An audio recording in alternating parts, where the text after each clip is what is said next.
સમાચાર અમદાવાદથી નવરંગપુરામાં સ્વસ્તિક 4 રસ્તા પાસે અકસ્માતની ઘટના સામે આવી છે। પૂરપાટ ઝડપે કાર ચલાવતા પોલીસકર્મી અકસ્માત સર્જ્યો। નવરંગપુરાના હેડ કોન્સ્ટેબલ અનિરુદ્ધસિંહ વાઘેલાએ અકસ્માત સર્જ્યો હતો। હેડ કોન્સ્ટેબલની કારમાંથી દારૂની બોટલ પણ મળી આવી છે। પોલીસકર્મીએ નશાની હાલતમાં અકસ્માત કર્યો હોવાની શક્યતા છે। જાણકારી આપી રહ્યા છે સંવાદદાતા હરીન માત્રવાડિયા। હરીન, ગુજરાતમાં દારૂબંધી છે અને પોલીસકર્મીએ જ દારૂ પીને અકસ્માત સર્જ્યો હોવાની આશંકા। બિલકુલ, નવરંગપુરાના સ્વસ્તિક 4 રસ્તા પાસે ગઈકાલ રાતનો બનાવ છે ને સ્પીડમાં કાર ચલાવીને પોલીસકર્મીએ અકસ્માત સર્જ્યો છે।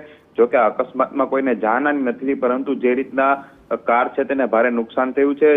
અકસ્માત થતા આસપાસના લોકો એકઠા થઈ ગયા હતા અને ગાડીમાંથી દારૂની બોટલ મળી આવી હતી અને આ પોલીસકર્મી છે તે પણ દારૂના નશામાં હોવાનું સ્થાનિક લોકોએ છે તે કહી રહ્યા છે। ખાસ કરીને સમગ્ર મામલે ટ્રાફિક પોલીસે હવે ફરિયાદ નોંધી છે ને ટ્રાફિક પોલીસ દ્વારા હોસ્પિટલમાં છે આ પોલીસકર્મીનો ટેસ્ટ કરવામાં આવ્યો છે।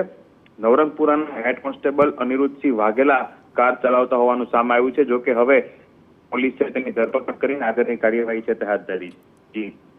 જી હરીન, આભાર આપનો। એટલે પોલીસકર્મીએ જ દારૂનો નશો કરી અકસ્માત સર્જ્યો હતો।